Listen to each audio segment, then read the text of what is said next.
What's going on, everybody? Kenny Bomber's in the building, and Netherrealm Studios just hit us with another banger. Every time they drop a new trailer, we always say this was the best one so far, but that's only because they've been dropping hit after hit, and this Banished trailer was no different. But y'all know, we gotta break this trailer down like we always do, because this was a turning point. Reptile showed up at that festival, and this marked the first time we saw Outworld in ruins. So somebody destroyed Outworld, but who did it?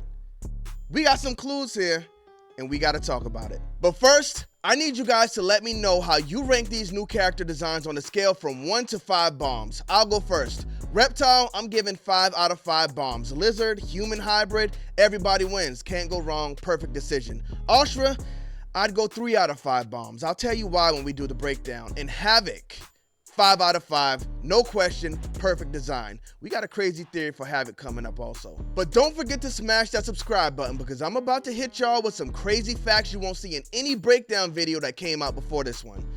Some crazy theories too, but let's just get into it.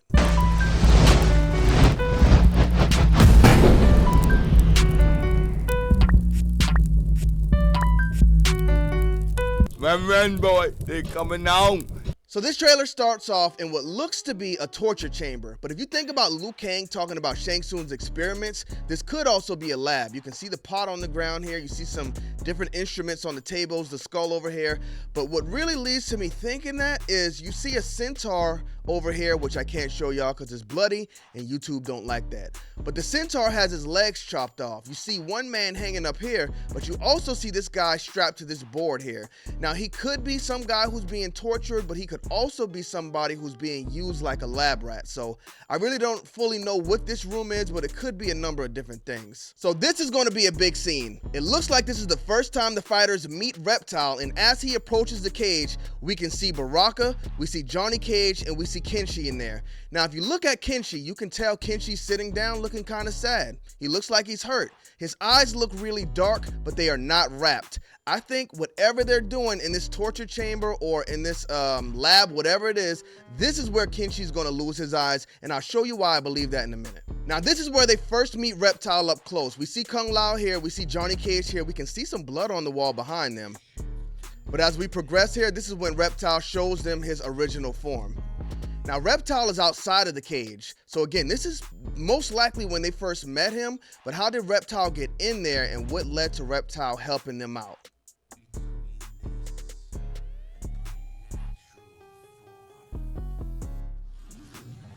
And then we see his natural form seamlessly turns into Reptile from the Mortal Kombat 1 movie. It's interesting that they chose the same design from the movie. We saw in the first Mortal Kombat 1 trailer, Shang Tsung was also sucking souls like he did in the movie, so seems like there's going to be some tie-in there. Now we noticed when they showed us the fighters in this cage, they showed us Kung Lao and they showed us Johnny Cage. They didn't show us Kenshi.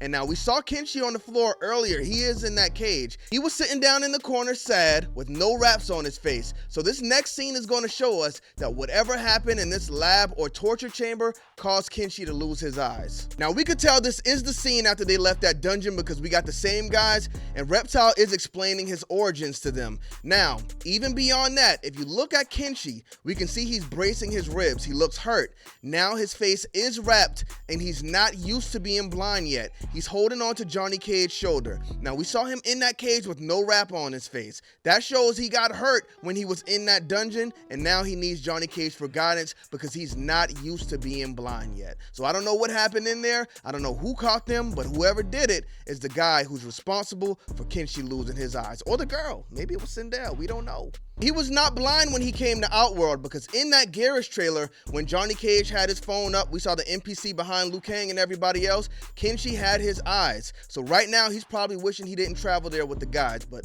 let's go ahead and continue on and let's see what we got.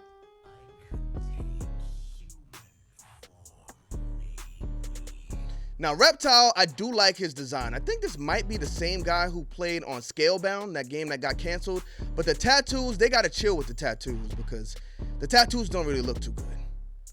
They just look like bland color on the skin. I think they could have kind of tied it in there a lot better than that. And the face tattoo is a bit much. Just like the Scorpion tattoo on Scorpion's arm, it's just a bit much.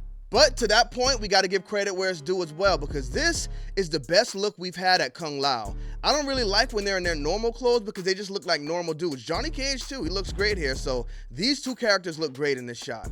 Check out this transition from human to lizard for Reptile. Perfect. Climbs up the building.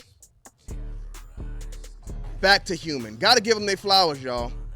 They hooked that up. All right, so from here, we're coming up to Outworld's Mardi Gras Festival. We see Katana and Melina. Katana looking good. Melina kind of looking like an auntie, but Katana looks real good here. Reptile jumps down. Melina disappears. Now, we see when Reptile jumps down, things are pretty much going to go to hell. But I scrubbed the background here. I didn't see anybody as of note. This person could be somebody. Y'all better just hope that's not Sindel. Boom. Now we got hell breaking loose. So we got the guys carrying somebody who better be a shapeshifter. And we'll get to why in a minute.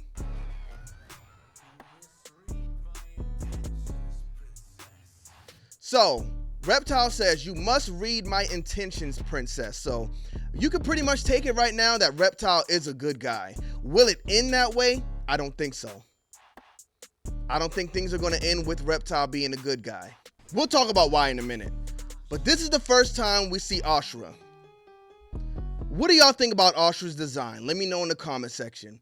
At first glance, I was glad they took her hat off. I'm still glad they took her hat off. I think this design makes Ashura her own character and not kind of just a lady with a Raiden type suit on. So, you know what? This is a great redesign. I would not go back to the previous design if I was them. But she does kind of look like Devora. If you made her bald-headed and put Devora's fit on her, she would look just like Devora. Is it just because of the black eyes? No, it's because of the yellowish skin, the forehead, just everything. If you put that Devora hood on her, she would be Devora.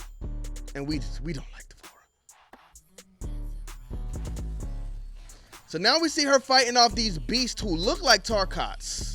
All right, we had to get out of there on those Tarkots because she was doing them pretty bad. But overall, I do really like this design. I like it a lot better than the last one. I'm glad they ditched the hat. I see she does wear it in some of the cutscenes. I'm sure it'll be an option for one of her skins, but overall, I don't think her main character should be focused on wearing that big, ugly, stupid hat. No drip. All right, so now we get another portal scene with this red portal. We see the characters running through a red portal, but when they were going from Earthrealm to Outworld, what we assume, the portal was blue, so I don't know if there's a difference between these red and blue portals or not, but this is an interesting scene because they're running through it for whatever reason.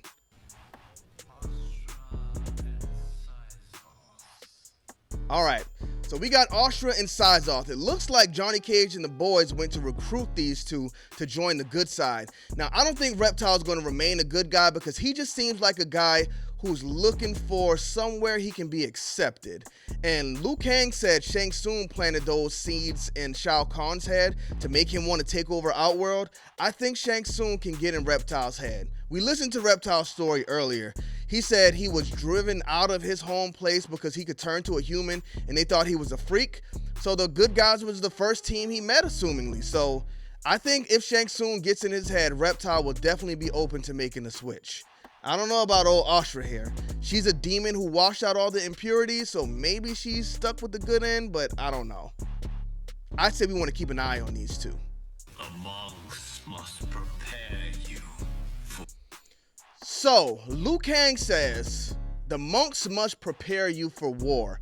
Now, we've really only gotten good guys revealed so far. So if there's only, 6 spots left on the roster, then the rest of them have to be bad guys.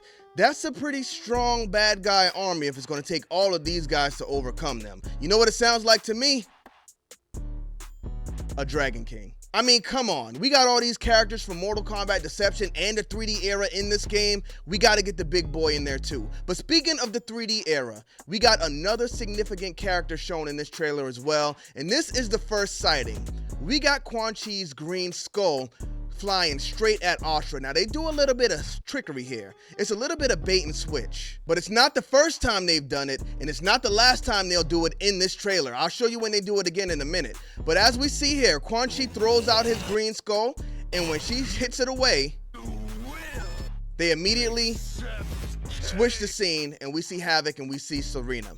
All right, we had to cancel Christmas on Havoc because he's just leaking everywhere. Now, if you take a look at this stage here, this is the Living Forest. So this is later in the game. So far, we've only seen the world in Mortal Kombat 1 looking beautiful. This is really the first time we've seen it destroyed. And one thing you gotta notice about this destroyed world is it's the same color as Quan Chi's magic. Now, when we saw Ashura in the Living Forest before everything got burnt down in that festival, it was fine. Now we see after the festival, everything is in ruins. But there was one guy in that festival that we gotta talk about. And it all starts right here. Now, this is where that crazy theory comes in also. So a lot of people have been saying who's Havoc and what's his identity this time. Let's listen to what Ashura has to say to Havoc. Killing one realm to free another is a heinous proposition. Killing one realm to free another is a heinous proposition. Now, before their fight, what did we see? We saw Quan Chi's green skull flying at Ashura. So it looks like Quan Chi is going to have something to do with Havoc. So in a previous timeline, what did Quan Chi do? Quan Chi tricked Hanzo Asashi to make him believe the Lin Kuei killed his family. So what did Hanzo Asashi do? He went out and killed Sub-Zero like Quan Chi wanted him to. What if we're looking at history repeat itself? Kuai Liang is Scorpion, so what if Hanzo Asashi was moved to the Chaos Realm with his family? Now his family has been captured and Quan Chi told him the only way your family will get free is if you come with me and take down Outworld. I don't know. Hanzo Asashi has to be somewhere in this game, y'all. They're not going to leave him out, so maybe we'll see. They're out for you too, Syzoff. To catch me, they must see me. Huh? Damn. All right, so he said straight up just now, they're after you, Syzoff. So this is another reason I believe Shang Tsung and the boys will capture Reptile and he will be switching sides and he will be a slave because again, he's not tied to these good guys. He's just a guy looking for somewhere to fit in. And if Shang Tsung and Shao Kahn can give him that spot to fit in, Reptile's going to end up switching sides. But of course, we can't pass that scene without pointing out the elephant in the room because they got my boy right here laid out. Now, some people are saying this isn't Quan Chi. This is definitely Quan Chi. Look at the DLC picture. He's got the same gloves, he's got the tattoo, and he's got the spikes on the shoulder. If the gloves and the tattoo don't do it for you, you got to look at the spikes on the shoulder, and you can see this is absolutely Quan Chi in this picture here. And it's an abomination because why do they got my boy laid out like this? It's bad enough they didn't put him on the base roster, y'all, but they're going to do him like this in the story as well. They can't turn Quan Chi into a jobber. Let's let Reptile get out of here, and we can get a better look. Check out the shoulder blades, y'all. This is 100% Quan Chi, and I just hate to see it. But I think he's going to get his redemption, because this Outworld Mardi Gras party seems to be when all the chaos starts, and by the end, when Ashura is fighting Havoc, we can see Quan Chi's green aura all over the Living Forest, so it looks like he destroyed it. So I think my boy's going to bounce back. Speaking of Ashura, for everybody who wanted her old design back, in this picture, she does have the hat on. She does have the vest. She really don't got no thing on her, but, you know, overall, design looks good. So that's pretty much it as far as story details in this trailer, but I'm going to show y'all this cut trick they do one last time because it's something you want to keep an eye out for. It kind of makes things look like what they're not. So, as you can see here, this is Ashura versus Havoc in the story mode. She hits a fatality on him.